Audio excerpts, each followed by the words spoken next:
Salam Bapak Ibu yang dikasih oleh Tuhan. Pada pagi hari ini kita akan belajar dari Sabda Sadik. Kita berdoa sebelumnya. Bapa di surga, kami bersyukur buat pagi ini kami boleh bersama-sama belajar dari Sabda Sadik. Tuhan tolong kami, urapi kami supaya kami dapat mengerti apa yang Tuhan maksud buat kami pada pagi ini. Terpujilah namamu, dalam nama Yesus kita berdoa. Amin. Kita membaca dari Imamat pasal yang ke-6 ayat yang ke-12 sampai yang ke-13. Api yang di atas mezbah itu harus dijaga supaya terus menyala, jangan dibiarkan padam. Tiap-tiap pagi imam harus menaruh kayu di atas mezbah, mengatur korban bakaran di atasnya, dan membakar segala lemak korban keselamatan di sana. Harus dijaga supaya tetap menyala di atas mezbah, janganlah dibiarkan padam. Bapak Ibu yang kasih oleh Tuhan, kalau di bait Allah, di situ ada yang bertugas adalah imam. Dia untuk menjaga api di atas mezbah itu agar tetap menyala. Seorang yang bertugas di sana adalah imam. Setiap pagi imam harus meletakkan kayu di atas mezbah, mengatur korban bakaran di atasnya, dan membakar segala lemak keselamatan korban di sana. Dan harus selalu dijaga supaya api tetap menyala, jangan dibiarkan padam. Nah, pada momen korban perdamaian ini dilakukan pada zaman Perjanjian Lama. Momen ini adalah di mana korban perdamaian menurut Perjanjian Lama adalah momen korban syukur karena telah diperdamaikan dengan Allah. Jadi dipergunakan untuk mempersembahkan hewan yang bagus, yang baik, dan juga korban ini korban perdamaian dengan dijalankan dengan baik.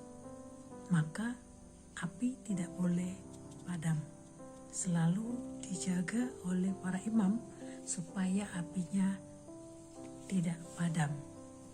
Nah, satu hal yang menarik dalam ayat ini, saya terkesan untuk kita dapat belajar bahwa jangan biarkan padam api dalam mezbah. Apakah mezbah kita selama ini sudah menyala dalam kehidupan kita?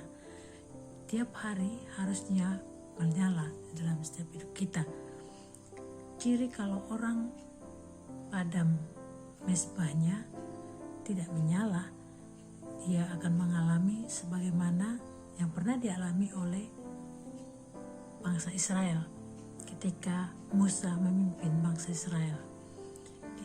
Mereka di situ mengalami mezbah yang tidak menyala dan mezbahnya padam apinya. Maka mereka mengalami suka bertengkar di dalam Bilangan 20 ayat 2 sampai yang ketiga. Ketika mereka kekurangan air, mereka pun bertengkar dengan Musa, menyalahkan Musa dan bertengkar pada saat itu. Mereka juga pikirannya selalu negatif. Di Bilangan 20 ayat 4 suka menyalahkan Musa dan berpikir yang negatif tentang apa yang kejadian yang mereka alami pada ketika perjalanan pada saat itu. Dan mereka juga suka bersungut-sungut. Di Bilangan 20 ayat kelima, mereka suka bersungut-sungut. Dan mereka juga suka melupakan firman Tuhan. Di Bilangan 20 ayat ke-7, mereka suka lupa. Nah, orang kalau sudah mengalami api mezbahnya padam, inilah terjadi dalam kelemahan imannya. Nah, untuk itu kita mari tetap juga api mezbah kita tetap menyala dalam setiap hari, setiap saat. Kita harus mempersembahkan yang terbaik bagi Tuhan. Kalau pada zaman perjanjian lama, kalau melakukan korban perdamaian, melakukan hal yang tadi, apinya jangan sampai padam. Nah, lemak juga dibakar supaya asapnya naik ke atas dan apinya tetap menyala, dan juga ditaruh kayu.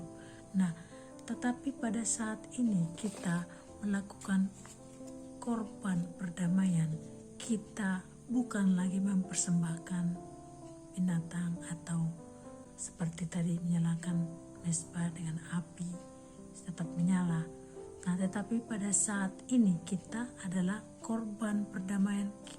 Dalam kehidupan kita itu penting, yaitu dalam hidup kita mempersembahkan kehidupan kita kepada Tuhan. Seperti apa yang Paulus katakan, memerintahkan agar kita mempersembahkan tubuh kita kepada Tuhan. Yang persembahan itu adalah persembahan yang hidup, kudus, dan berkenan kepadanya. Itulah ibadah yang sejati yang dikehendaki Allah bagi setiap anaknya di dalam Roma 12 ayat 1. Jadi kita harus mempersembahkan kehidupan kita yang kudus, yang berkenan kepadanya, maka api itu tetap menyala dalam kehidupan kita. Memiliki hubungan yang intim bersama dengan Tuhan, membuat hubungan kita dengan baik, dan api itu tidak akan mati dan padam.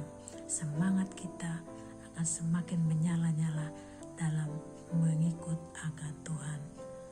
Mari jangan biarkan api padam, mari tetaplah menyala-nyala di atas mezbahnya Tuhan. Buatlah mezbahmu setiap hari tetap menyala di hadiratnya. Pasti Tuhan akan memberikan kekuatan bagi kita menjalani kehidupan kita bersama Tuhan. Tuhan akan menerima korban perdamaian kita dengan mempersembahkan tubuh kita yang berkenan, yang kudus di hadapan Tuhan. Itulah ibadahmu yang sejati. Puji nama Tuhan. Firman Tuhan cukup sampai di sini. Mari kita berdoa. Terima kasih Tuhan buat hari ini. Kami bersyukur kami belajar dari Sabda Sadik. Untuk kami tetap Tuhan, kami mau menyala, mezbah kami tetap menyala di dalam hadirat Tuhan. Kami mempersembahkan hidup kami yang berkenan di hadapan-Mu, yang kudus, dan tubuh kami persembahkan kepadamu untuk kemuliaan nama-Mu Tuhan. Kami tidak mau api mezbah itu padam. Kami harus tetap jaga. Hanya di dalam nama Yesus kami berdoa, kami bersyukur. Haleluya. Amin.